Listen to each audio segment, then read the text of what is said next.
I'm a big lover of myth, and every movie that I've done in the last couple of years has all been rooted in stories that are much older than the contemporary telling of them. And so usually that means I end up doing something that's an independent film, but when this script came along and I saw that this was an opportunity to tell these old stories in a way that's bigger and immersive, it's IMAX and it's 3D, it's huge, and we're talking about one of the greatest myths of all time. I couldn't resist.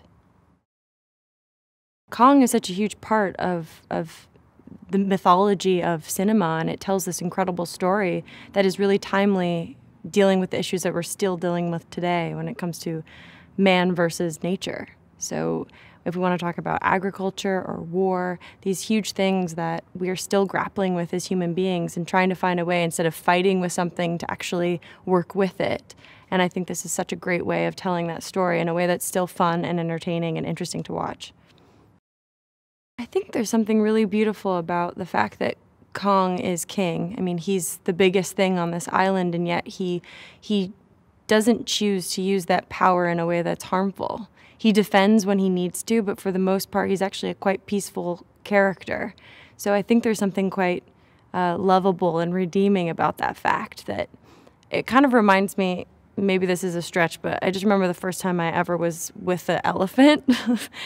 And I was like completely intrigued and totally terrified at the same time. Like I kept taking a step closer and then running away and then coming up closer, because there's this gentleness to their soul, but at the same time you know that they are the one with the upper hand. They can crush you at any moment, and yet they don't, and there's something really wonderful about that.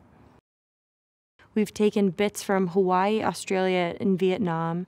Vietnam in particular is very special because it's never been captured on film before in this way, in these locations.